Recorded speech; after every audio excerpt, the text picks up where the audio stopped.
conferenza stampa di Time Out of Mind di Oren Moverman.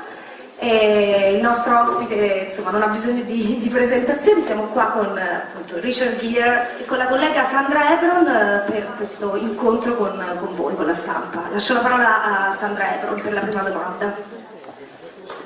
Thank you, Lara. Hello, everyone.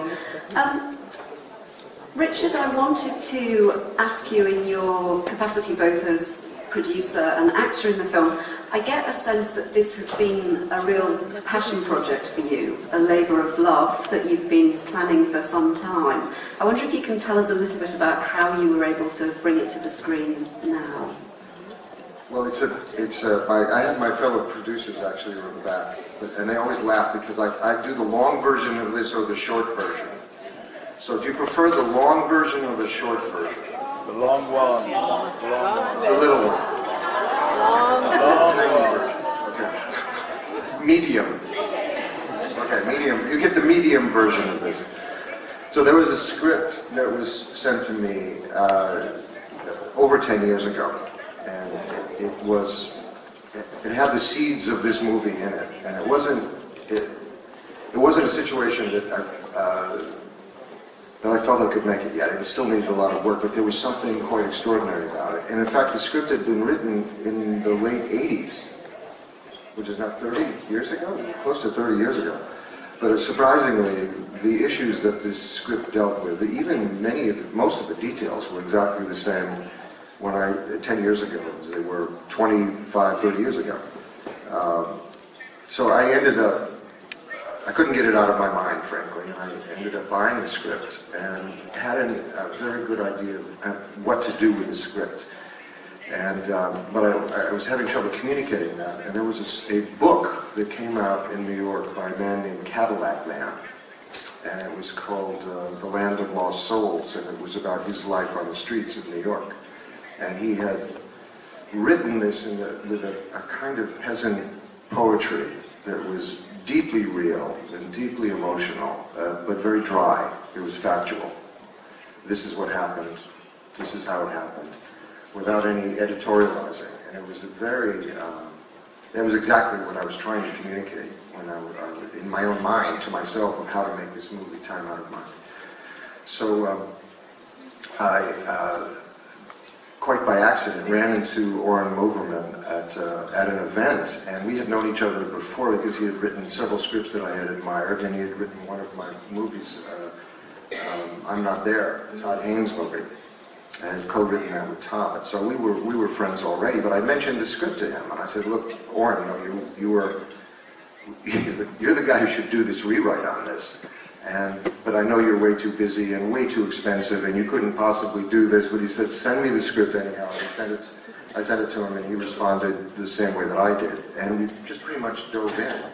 And that was, it wasn't much more than a year ago that we started that process. So this whole thing happened very, very quickly.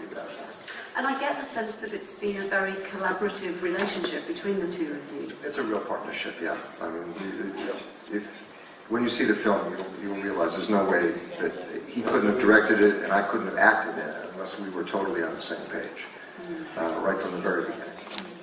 Thank you. Prego, lascio la parola alla sala perché vedo tantissime mani alzate, quindi prego. Sono esatto, il messaggero. Volevo chiedergli, in questo suo viaggio nell'inferno dei senza tetti di New York, che cosa ha scoperto che non sapeva? Grazie.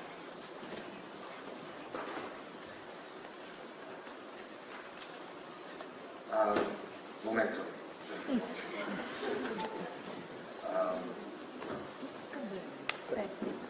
I had done a lot of research on this, so I had been around the homeless shelters and been on the streets for the 10 years that I was thinking about this film. So there wasn't anything that surprised me in terms of that. What was surprising was the experience of being on the streets. And there was a moment. Frankly, we had very little money to shoot this. We had 21 days to shoot the entire film. Very short. And we had a concept, and the concept was the footprint of the movie would be invisible. I would be out on the streets most of the time. And they had very long zoom lenses that were capturing the movie. But no one saw the cameras. They were either under man-at-work tents, or they were in storefronts across the street, or they were on the roofs of buildings very far away. And we didn't really know if it was going to work, if it was possible that I could be on the streets and not recognized, and the whole illusion of the movie destroyed. So we did a test day, and usually a test day is just to test costumes and makeup and that kind of thing. And in fact, we were testing the whole concept of whether or not this movie was going to work. And this test day was out on Astor Place in Greenwich Village, and it's a very active place. And it's a lot of moviegoers, it's people who were involved in culture.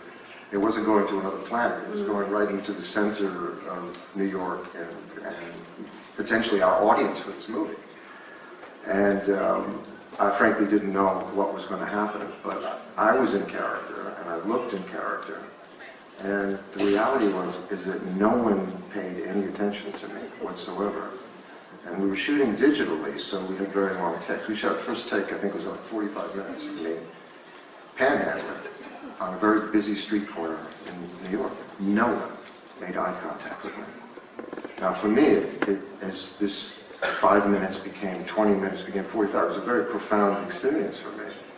One personally as an actor and someone who is known, but from the other side of really feeling what it is to be worse than invisible. It's really like being toxic in a way. That there's a mysterious kind of anger, I think, starts to come out in people from many blocks away, where there is a radiation of failure that comes off of how we perceive homeless people. And we don't want to engage in any way whatsoever. But there was a profound experience for that. Which also, it's really funny. There is the tradition that I come from, the Buddhist tradition, the Tibetan Buddhist tradition, there's a tradition of begging, what we would call begging. But it's a peculiar thing because the motivation is radically different than what normally someone thinks or motivates oneself begging. One normally thinks of a beggar as someone who's really looking for money for themselves, or food for themselves, or enough money to buy booze or drugs or whatever it may be, but it's something for themselves. From a monk's point of view, they're offering the possibility for someone to make an offering and create positive merit, which eventually will build up in the mind stream. Now, I must say that there was a certain mixture of those two things in my own experience there, because I wasn't looking for money, personally. I was an actor out there. And we as filmmakers were making an offering, a possibility, right, to everyone who was in range of that camera to create some positive merit. So from my side, it was radically different than what someone who's really on the street looking for money and looking for food. And there's no way I would experience that because I don't need the money and I don't need food. So the whole experience is going to be radically different. And I'll never probably be able to be in those shoes. I'm very fortunate that way.